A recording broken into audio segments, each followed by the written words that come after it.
미국의 장기 금리는 조금 높은 수준을 다른 나라보다 높은 수준을 유지하겠지만 달러가 약할 거다 이렇게 말씀드리면 보통 미쳤다 이렇게 얘기를 하죠. 이게 장황하게 설명해드린 이유가 이 아이러니가 역사 속에서도 존재했었고 트럼프 행정부 당시에도 실제로 했었던 적이 있다. 만약에 트럼프 후보가 당선이 됐었을 때는 시간이 지나면 지날수록 이 재정 적자가 감당하기 쉽지 않을 수 있어요. 예. 그럼 이 재정 적자를 감당하기 쉽지 않으면 관세라는 거를 하나의 레버리지 카드로 쓰면서 예. 그걸로 이제 상대편 국가의 통화 절상 그리고 반대편에 있는 달러의 절하 이거를 어느 정도 유도하는 정책을 조금은 좀 가져가지 않겠는가.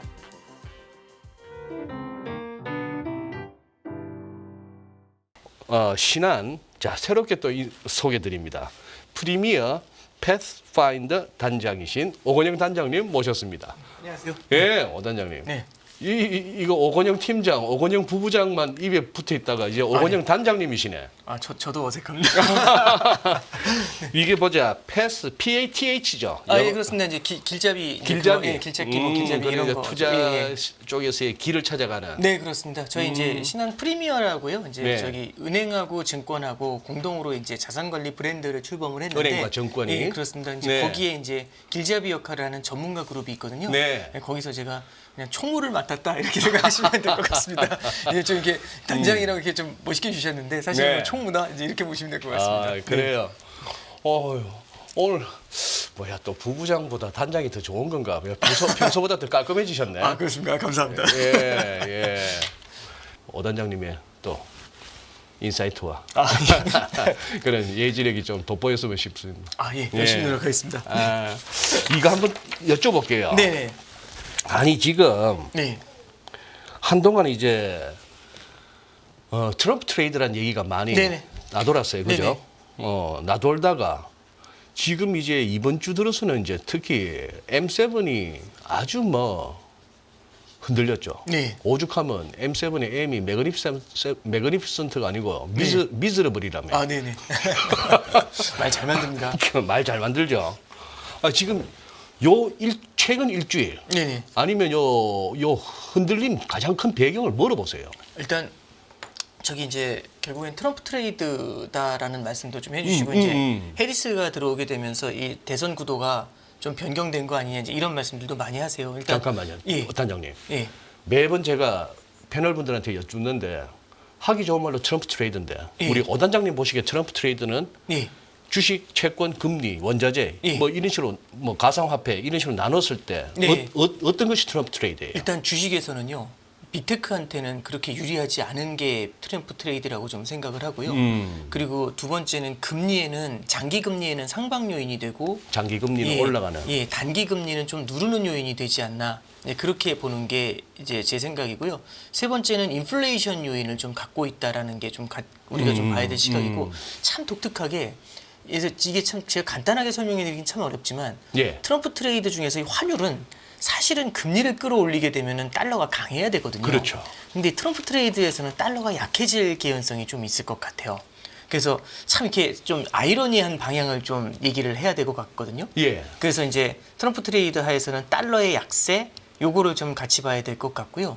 그래서 이제 그 간단히 정리를 하면은 결국에는 주식 같은 경우는 좀 순환매 업종별로 좀 이게 돌아서는 게 좀 보일 것 같고 그리고 두 번째는 금리는 이제 뭐 어려운 말로 스티프닝이라고 얘기를 하죠. 단기는 눌리지만 장기는 올라가는 예. 그런 형태. 세 번째는 달러는 약해질 것 같은 흐름.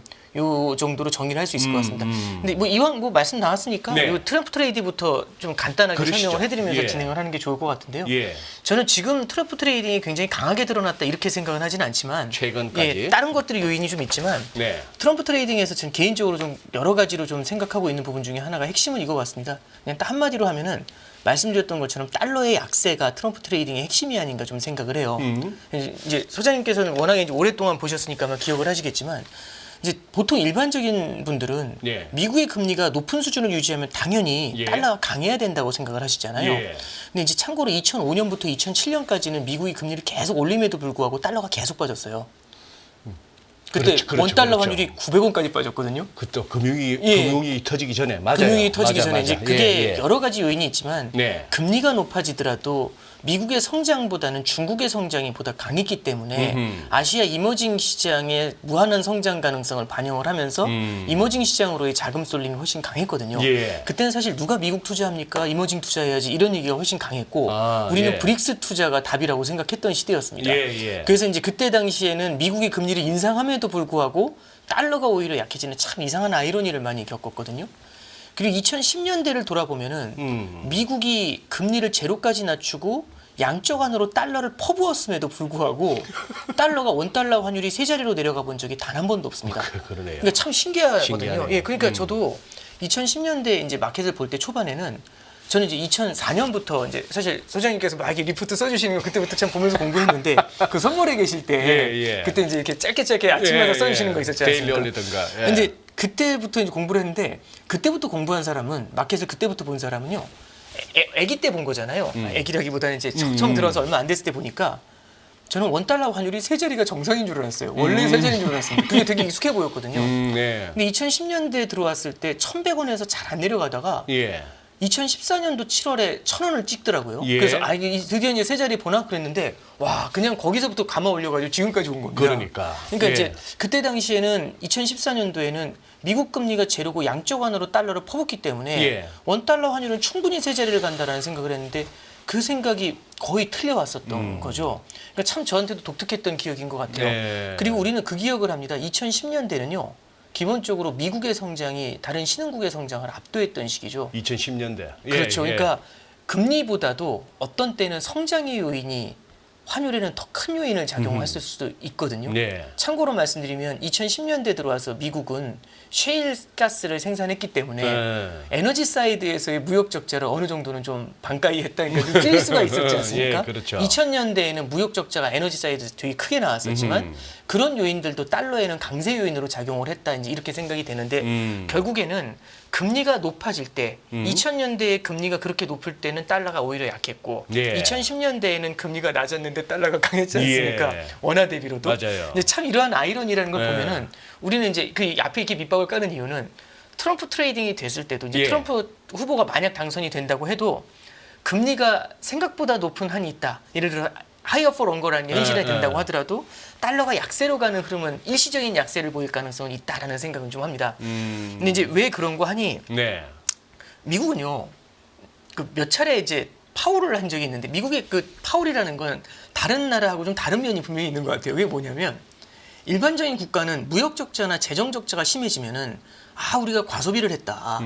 그래서 이렇게 부채가 심해졌으니까 이제 우리가 허리띠를 졸라매야 된다. 네, 그래서 예. 긴축을 해야 된다. 보통 이렇게 나오거든요. 예.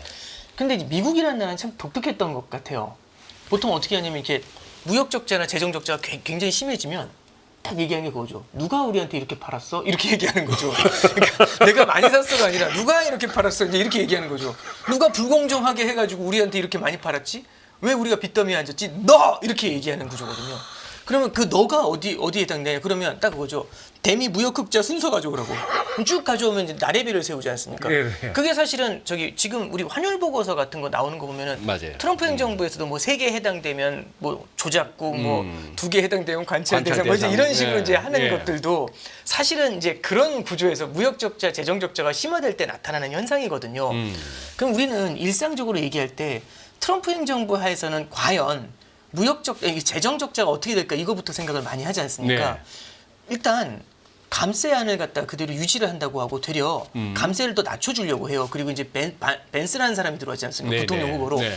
그분은 트럼프보다도 그 기업 그 코퍼레이트 텍스죠. 그러니까 갑자기 법인세죠. 법인세 감세를 더 많이 해주자고 얘기하고 있거든요. 그러면 이 감세가 더 강하게 진행이 되지 않습니까? 그걸 이제 뭘로 해결을 하느냐? 감세를 하면은 기업들의 성장이 강해지고 고용이 늘어나기 때문에 네. 사회의 성장이라는 파이가 더 커져서 더 많은 세금을 거두니까 예. 감세를 해서 적자가 나는 걸 다 보전할 수 있다. 이제 이런 얘기를 하는 게 1번이고 두 번째는 그거는 많이 파는 애들한테 관세를 때려가지고 타리프를 때려가지고 거기서 다 땡겨가지고 메울 수 있다. 예. 이제 이런 얘기를 하는 예. 거지 않습니까? 근데 예. 그게 현실에서 쉽게 워킹하지 않거든요. 그래서 이제 기본적으로 무역 적자, 재정 적자가 미국에서 되게 강했던 과거를 이제 돌아보면은 첫 번째 기억이 나는 게 1978년도예요. 그때 서독이랑 일본이 미국을 대상으로 해서 무역 국제를 많이 냈거든요. 예. 그때 당시에 카터 행정부였는데 너무 힘들어가지고요. 예. 그때 이제 독일의 이제 본이라는 도시로 이제 다 G5를 불러 모아가지고 본합의라는 걸 하죠. 그래가지고 이제 무역 적자가 너희들이 우리 물건 좀 사라고 그렇게 해가지고 한번 이렇게 무역 적자를 감소시키려고 했었던 적이 있고요. 두 번째가 레이건 행정부 당시에 무역 적자, 재정 적자가 되게 컸었거든요. 그래서 그거 해소하려고 뭐 워낙 유명한 이제 이 대중한테 다 알고 있는 플라자 합의가 이제 일어나게 되는 거지 않습니까? 니들이 살아. 이제 이게 이제 플라자 합의와 루브르 합의의 이제 모토였지 않습니까? 그리고 그 다음에 이제 무역 적자, 재정 적자가 심했던 게 그 아들 부시죠. 이 조지 부시 행정부 시절에 보면은 2000년대 초반에 대규모 감세를 그때 이제 대규모 감세를 해줬지 않습니까? 그러면서 이제 무역 적자, 재정 적자가 심해지니까 그때 당시 위안화 절상을 강력하게 압박을 해서요. 2005년 7월 22일부터 중국이 위안화를 관리 변동 환율제로 변경을 했던 이제 그런 기억이 있습니다. 네. 그러면서 이제 아시아 시장이 강해지고 아시아 통화가 전반적인 절상의 기조로 접어들게 됐었던 이제 그 시절이죠. 참 얘기하다 보니까 기억이 새록새록 나네요. 그리고 무역 및 재정 적자가 또 심화됐던 게 트럼프 행정부 시절이었고요. 코로나를 거치게 되면서 이게 굉장히 크게 늘어났습니다. 그 트럼프 행정부도 잘 기억을 해보면 16년도 11월에 들어왔으니까요. 17년도에 제일 처음 시행했던 거는 무역 분쟁부터 시작한 게 아니고요. 법인세 인하부터 준비했습니다. 그래서 17년도에 법인세 인하가 대규모로 집행이 됐고, 그래서 17년도 주식시장이 어마어마하게 강했죠. 그래요. 법인세 인하 때문에. 그러면서 이제 법인세를 인하해줘가지고 기업이 캐시를 쟁이게 되면 이걸로 설비 투자를 늘려서 실물 경제가 올라오고 그럼 세금을 다시 많이 거둘 수 있을 거야. 그렇게 생각을 했는데 그게 아니라 기업들이 남은 캐시로 자사주 매입 소각을 해버렸지 않습니까? 그러니까 이제 기업 주가가 어마어마하게 올랐고요. 네. 그리고 그때 당시 흘러나온 유동성들이 이머징 시장을 채우면서 17년도에는 전 세계 주식 시장이 대세 상승이었습니다, 진짜. 그렇죠. 예, 그렇죠. 어마어마한 상승이었고 코스피도 그때 박스에서 벗어나가지고 제 기억에 1950에서요. 2000에서 2600까지 올랐거든요. 네. 예, 그게 이제 17년도 장이었습니다. 근데 18년도 장은 뭐였냐면요. 18년도 장부터는 무역 분쟁이 되기 시작하죠. 그리고 2017년도를 다시 돌아보면은 그때 당시에 대규모 감세를 하면서 무역 적자 및 재정 적자가 커지는 걸 보면서 미국이 달러가 약세를 보이기 시작합니다. 2017년. 예, 17년도에 그래서 참고로 말씀드리면 2018년도 4월인가 5월인가에 원달러 환율이 1,040원까지 빠졌었습니다. 네. 예. 네, 그때 이제 트럼프하고 문재인 대통령하고 그때 당시에 김정은하고 판문점에서 서로 만날 때였거든요. 그때 1,040원까지 빠졌고요. 원달러 환율이 그래서 트럼프 딱 들어올 당시에는 1,200원 정도에서부터 수직으로 내려오면서 이게 1,040원까지 빠졌었습니다. 그러니까 이게 트럼프 행정부가 들어서면은 달러가 강세하니 이렇게 생각을 할 수 있는데 그러지 않았던 거죠. 트럼프는요, 무역에 역조가 생겼을 때는 상대편한테 그걸 갖다가 교섭의 카드로 압박할 수 있는 그런 카드를 많이 갖고 있는 것 같아요. 네. 그래서 지금도 뭐라고 얘기하냐면 엔화가 너무 약하네. 위안화가 너무 약하네. 이렇게 얘기를 하고 있죠. 그리고 이제 부통령 후보로 들어온 사람 벤스를 지목한 걸 보면서 저도 참 많은 걸 느꼈는데요.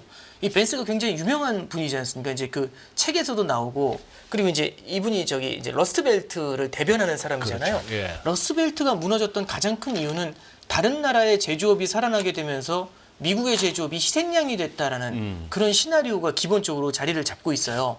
그렇기 때문에 다른 나라한테 우리 기업의 어떤 모든 걸 빼앗겼던 것처럼 제조업의 부활을 위해서는 너희들이 우리 걸 사야 돼라는 그런 생각들을 많이 가질 수 있거든요. 네. 그래서 이분도 이제 달러 약세에 대해서 이제 많은 생각을 하게 될 것 같아요. 벤스 부통령 후보도. 예, 그리고 이제 저기 재무장관 후보로 여러 명이 거론이 되지만 뭐 얼마 전에 제이미 다이먼 얘기했다가 드랍시켰더라고요.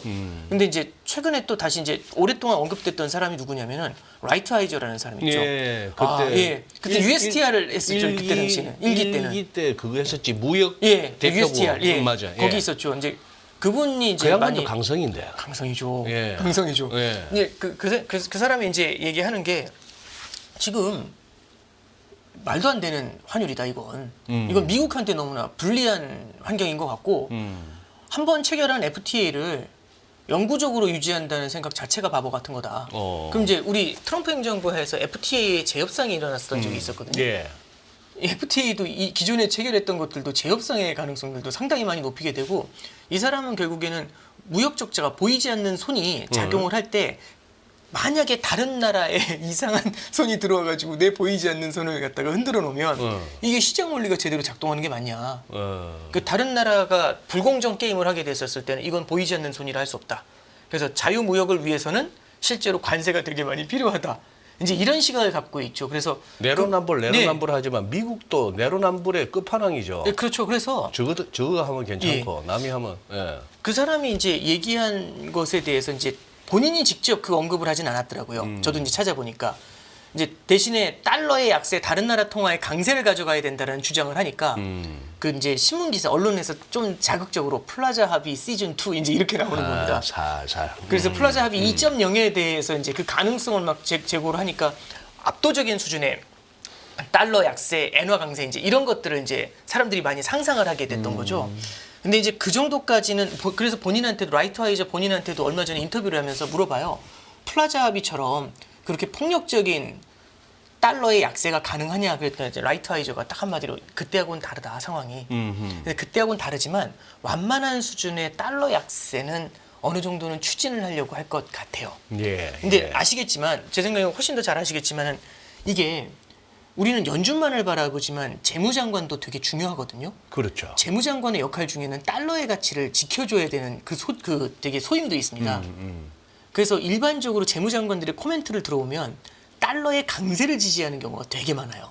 그 대표적인 그 달러 강세를 지지했던 사람이 아마 기억나시겠지만 로버트 루빈이었지 않습니까? 예, 이제 90년대 이제 네. 기억나시는.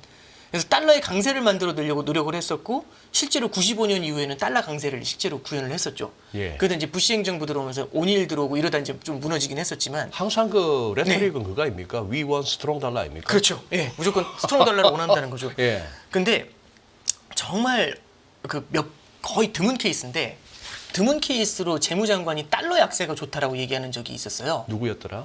문우신이 그 얘기를 한 적이 있습니다. 아. 2018년도 1월 24일이었을 거예요. 트럼프 취임하면서 첫 재무장관. 예, 그렇습니다. 문우신이 이 사람이 이제 실수한 거죠.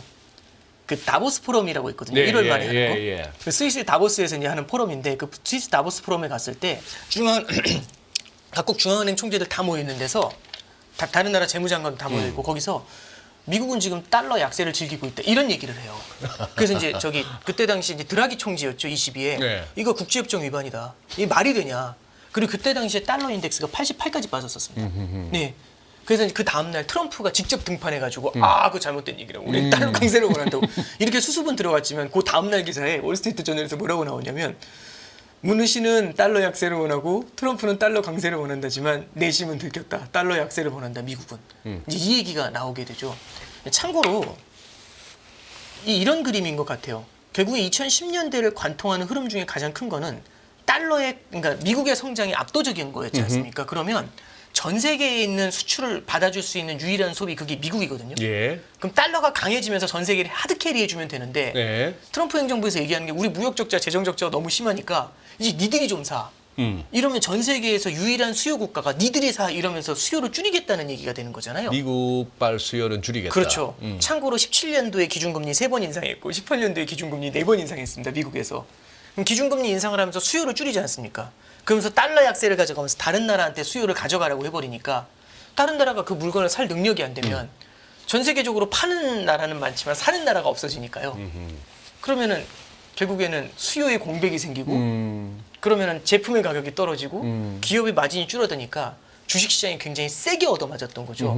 그래서 참고로 2018년도 2월 1일부터 시장이 크게 한번 조정을 받았고요. 그랬죠. 예, 그 코스피가 그때가 이제 거의 고점 근처에서부터 이제 그해 뭐 코로나 때까지 계속 그렇죠. 흘러내렸죠. 예, 계속 고전했었던 이제 그런 기억이 있습니다.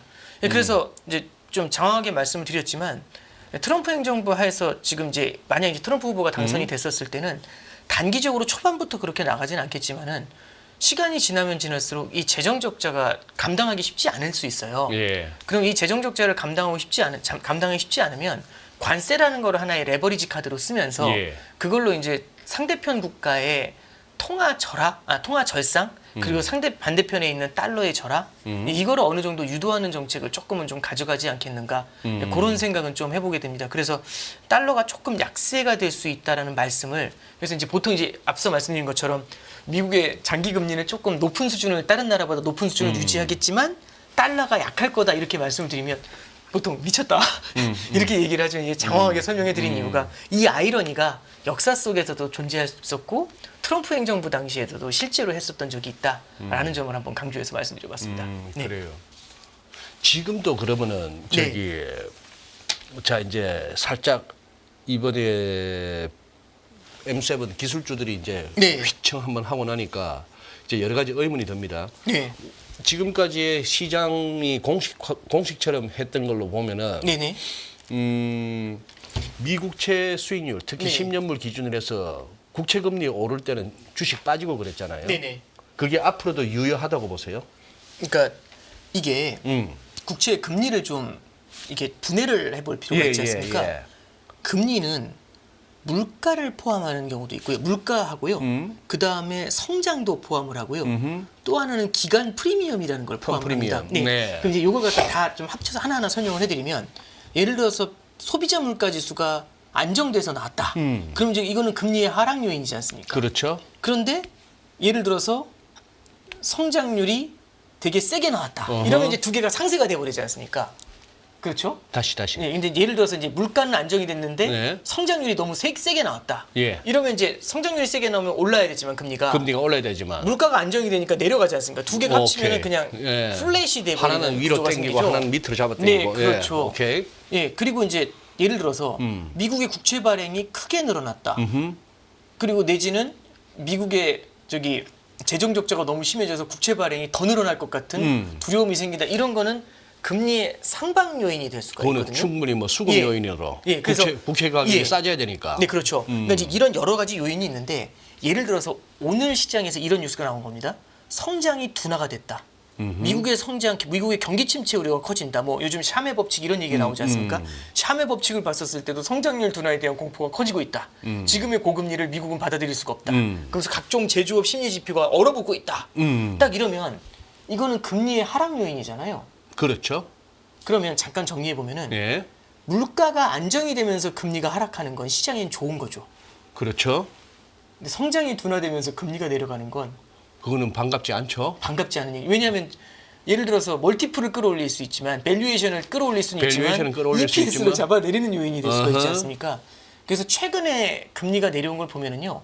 기대 인플레이션이 많이 꺾이지 않았고 대신에 뭐가 꺾였냐면 실질 금리가 꺾인다는 게 성장률 둔화를 좀 반영하는 바가 좀 있습니다. 이런 것들은 시장에는 좋은 요인은 아닙니다.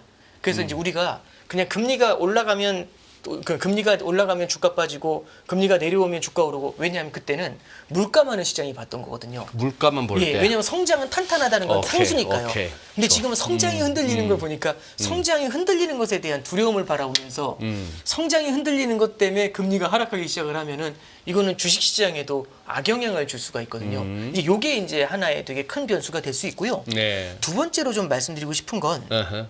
사실 이제 앞서 말씀해 주셨던 걸 제가 트럼프 트레이딩 설명하다 좀 이렇게 예. 좀 연장이 되긴 했지만 최근에 이제 보면 M7이 되게 고전하는 모습을 보이지 않습니까? 네. 이런 것에 대한 해석도 좀 이렇게 다르게 좀 해볼 수도 있을 것 같아요. 이게 뭐냐면 이제 실제 보면은 미국의 인플레이션 그러니까 그 물가를 봐도 안정된다 하는데 뭐 안정될 만하면 올라오고 안정될 만하면 올라오고 되게 끈질기지 않습니까? 예. 금리도 인하한다 하는데 그놈의 금리 인하는 원래 시나리오대로라면은 작년 7월부터 했었어야 되거든요. 근데 아직까지 안 하고 있잖아요. 예. 대체 뭐 하는 거냐 이제 이런 예. 생각이 생각이 드는 거고. 그러니까 금리가 오르는지 떨어지기 너무 변동이 큰 거. 그러니까 매크로 환경이요. 뭐 언제는 경기 침체가 온다고 했다가 안 온다고 했다가 막 난리가 나는 겁니다. 그럼 물가도 안정이 안 되고 금리도 안정이 안 되고 달러도 모르겠고 예. 경기 침체도 모르겠고 이러니까 예. 매크로가 돌 때마다 업종별로 너무 이게 빠른 회전이 생기는 거죠. 그러면 결국에는 금리 인하가 일어났을 때는 전체적으로 좋겠지만 그 금리 인하는 언제 할 건지 알 수가 없는 거죠. 예. 그럼 투자자 입장에서는 결국에는 좋아진다. 근데 금리 인하를 해야 좋아지지 않습니까? 예. 그럼 금리 인하 할 때까지는 그래도 살아남을 애를 투자해야겠죠. 금리 인하 하기 전에 죽으면 답이 안 나오잖아요. 그럼 금리 인하를 하기 전까지 그래도 무조건 살아남을 것 같은 기업. 그러면은 금리 인하 언제 할지 모르지만 그때까지 굉장히 건재할 것 같은 기업. 그럼 당연히 캐시만이 갖고 있는 빅테크겠죠. 그렇겠죠. 성장률 강화. 그러면 시장에서는요. 대안이 없기 때문에 안정적인 성장을 보여주면서 스토리텔링도 예쁘지 않습니까? 네. 그리고 대안이 없기 때문에 빅테크 쪽으로 자금이 쏠리는 겁니다. 그동안 쏠려 왔었고. 네, 그렇죠. 근데 실제로 보시면 이게 트럼프 후보의 당선 가능성이 높아지기 전에 예. 이제 소비자 물가 지수 발표가 있었는데 예. 그 소비자 물가지수 되게 안정적으로 나왔어요. 그랬죠. 그러면서 드디어 이제 9월 금리 인하 가능성이 굉장히 높아졌지 않습니까? 그게 이제 가시권에 들어온 거예요. 가시권에 들어오면 이제 언제 할지 모른다던 그 금리 인하가 그놈의 금리 인하가 드디어 현실화 될 거지 않습니까? 9월에 할지 11월에 할지 모르겠지만 어쨌든 할 거지 않습니까? 네. 그럼 드디어 시작됐다. 어? 그러면 설마 한두 달 안에 망하겠냐 이 생각이 드는 거죠. 예. 그러면 언제 할지 몰라가지고 투자를 보류했었던 그런 자산들 있죠. 예. 그런 자산들이 눈에 보일 수가 있습니다. 그러니까 예를 들어서 이렇게 설명을 해드릴게요. 산이 있거든요. 네. 홍수가 나가지고 어. 산이 막 이렇게 물이 막 차올라오는 겁니다. 그럼 사람들은 본능적으로 어떻게 할까요? 막 물이 차오르면 위로 올라가야죠. 꼭대기로 올라가려고 꼭대기로. 하겠죠. 근데 이제 제가 어떤 사람이냐면 그 산을 분양하는 사람입니다. 그럼 꼭대기에 올라오고 다 꼭대기로 올라오려고 하니까 분양을 하면 그 분양가를 어떻게 할까요? 피를 그냥 부르는 게 값이죠. 부르는 값이죠. 왜냐하면 1000m까지 물이 찬다고 하면 1000m 위가 꼭대기고 봉우리고요. 1000m까지 물이 찬다고 하면 500m나 800m나 1000m나 프리미엄이 제로입니다. 이거 다 죽을 거잖아요, 어차피. 다 죽네. 그럼 맨 네. 꼭대기에만 다 오글오글 모여 있을 거니까 여기다 분양가를 갖다 프리미엄을 때리면 무한대로 때릴 수가 있겠죠.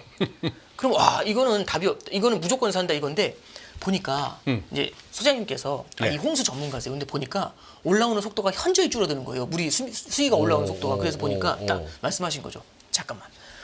야 이거 보니까 예상했던 건 다르다. 800m 정도면 충분히 안전하겠다. 아하. 그렇게 갑자기 얘기하시는 거예요. 어? 그럼 어떤 일이 일어날까요? 800m까지 괜찮다고 하면 그러면 이제 800m의 땅값이 800m 땅값은 올라가고 야는 좀 떨어지겠네요. 그렇죠. 폭등하겠죠. 근데 그 돈이 꼭대기 분양받았던 게 빠지면서 그렇겠지. 800m로서 쏠릴 예. 거지 않습니까? 예. 그러면 꼭대기에 있는 자산 가격은 떨어지면서 800m의 자산 가격이 뛰겠죠. 그럼 여기서 이제 물어보는 겁니다. 이런 질문인 거죠. 꼭대기는 펀더멘탈이 바뀐 게 아무것도 없습니다. 아니 이게 왜 빠지지? 이런 거죠. 그럼 이유를 찾아야죠. 그럼 예. 원래 이게 약간 캐즘이 있었어. 이 꼭대기에 캐즘이 약간 있었어. 뭐 이런 얘기 너무 좋고 너무 많이 모여서 숨이 막혀서 죽을 것 같다는 느낌이 있어서 이게 지금 그런 캐즘이 나오는 거죠. 스토리텔링이. 그렇지만 실제로는 제가 봤었을 때는 대안이 생겨났다는 게 대안이. 더 큰 것 같아요. 결국에는 금리 인하가 드디어 가시권에 들어왔다는 것, 그게 하나의 대안을 제공할 수 있으니까.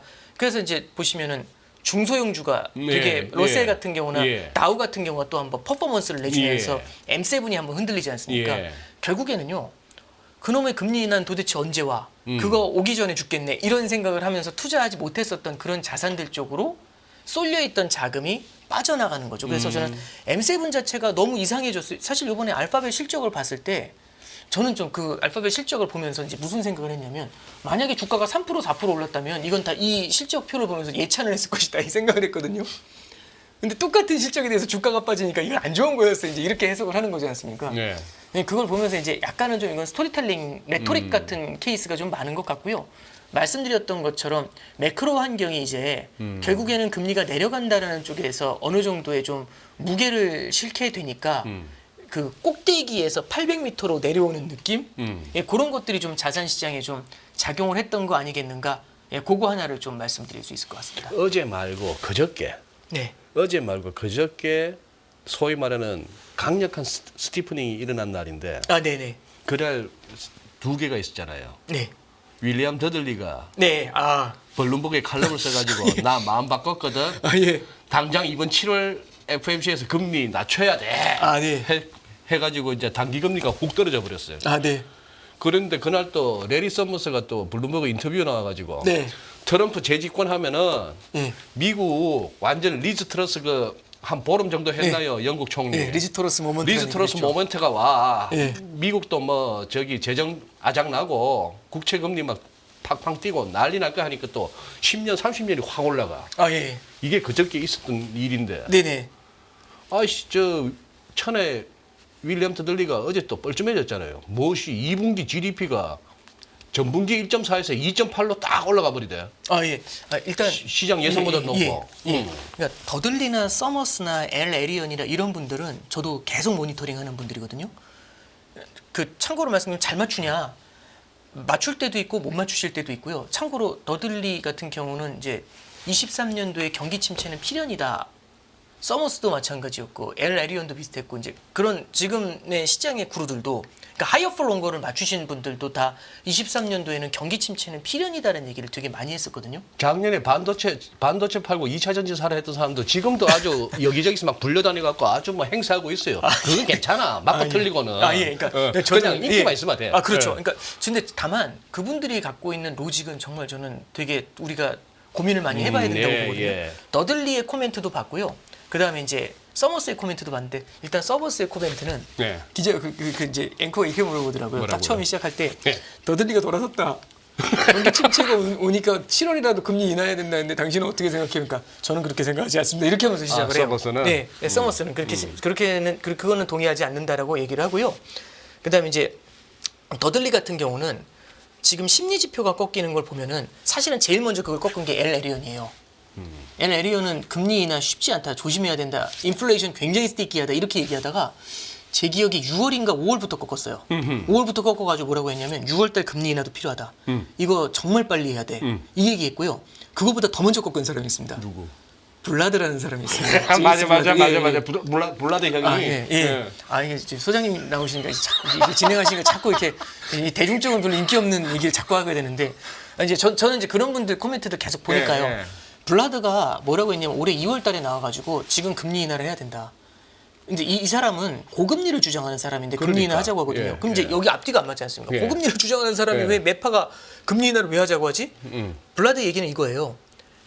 여기서 어설프게 높은 금리 유지하다가 경기가 확 꺾이면 금리를 쫙 잡아내려야 되는데 인플레이션의 불씨가 남아있는 상태에서 금리를 막 잡아내리면 이게 다시 커질 수가 있다는 거죠. 그러면 막 내리다가 깜짝 놀라서 막 올리고 이렇게 가는 거죠. 뒤에 스텝이 꼬이는 겁니다. 그래서 그렇게 가면 안 된다. 이럴 때는 이 인플레이션을 견제를 하기 위해서는 강력한 경기 침체를 맞으면 안 된다. 그래서 지금 한 번 먼저 내리면 앞서서 예방주사 한 번만 놔주면 하이어 폴 온 거를 현실화할 수 있다. 맞죠. 블라드 논리는 좋으네. 그 예.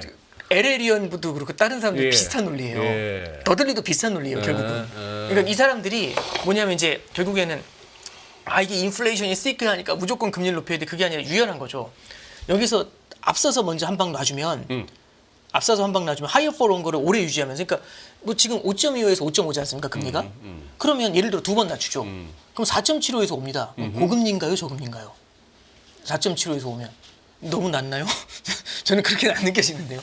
그럼 거기서 네 번 더 낮추면 4% 되지 않습니까? 그럼 4%면은 높은가 낮은가 이 생각을 해보면 뭐 어떤 분들은 너무 낮아 이러실 수 있지만 고금리에 이 저금리에 오랫동안 적용했던 사람들은 4%도 아직도 4%야? 그렇죠. 할아버지이지 않습니까? 그 정도만 돼도. 그러니까 이게 그 정도 되는 그러니까 결국에는 금리를 천천히 내리면서 네. 경기는 이제 마일드하게 유지를 해주면서 소프트 랜딩을 가져가면서 물가는 견제하기 위해서는 예. 이렇게 앞서 놔줘야 돼라고 하는 게 제 기억에는 2월달에 블라드가 꺾었고요.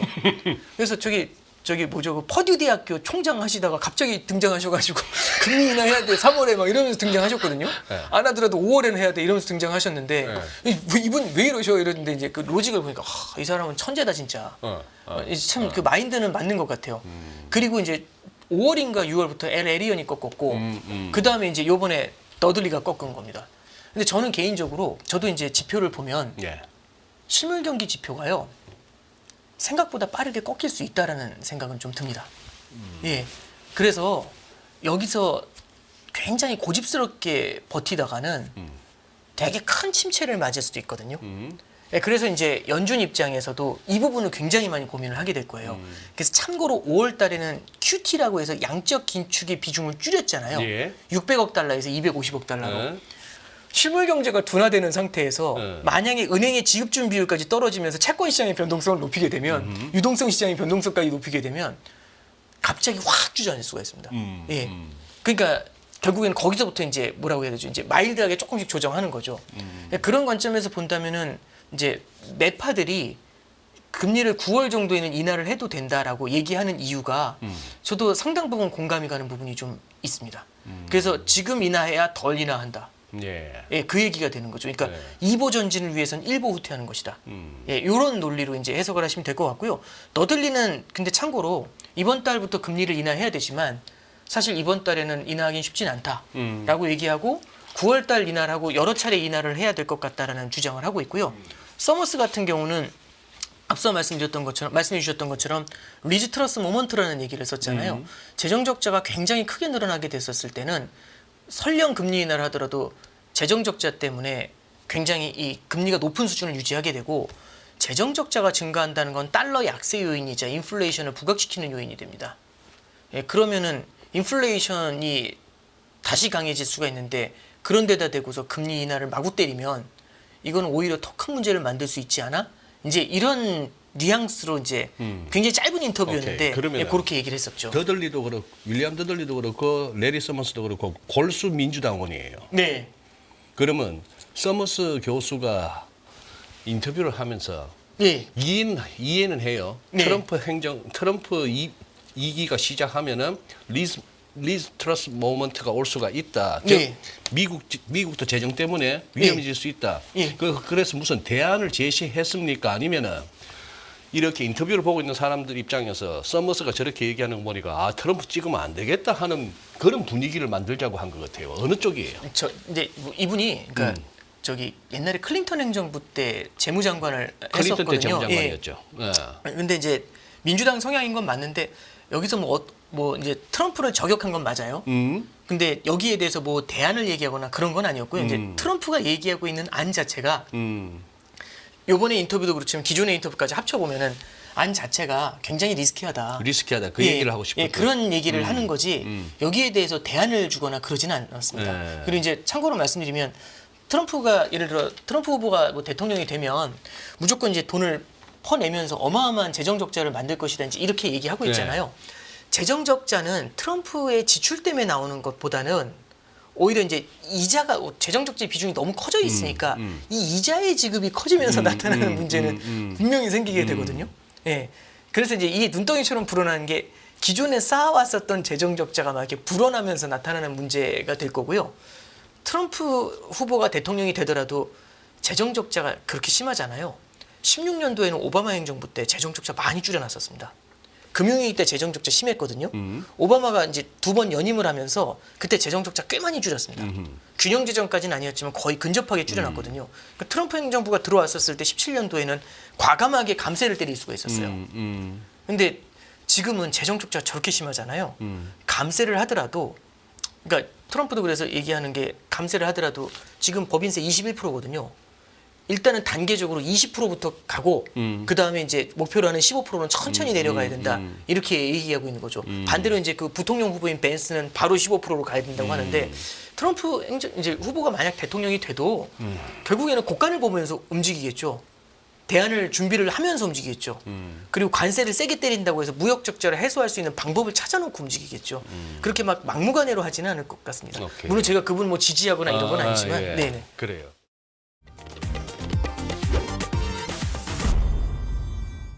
안녕하세요, 이승입니다. 더 많은 영상을 보고 싶으신 분들은 화면 오른쪽에 있는 구독 버튼을 눌러주시기 바랍니다. 그리고 영상을 보시면서 좋아요는 필수인 거 아시죠? 항상 인포맥스 라이브를 사랑해주셔서 감사합니다.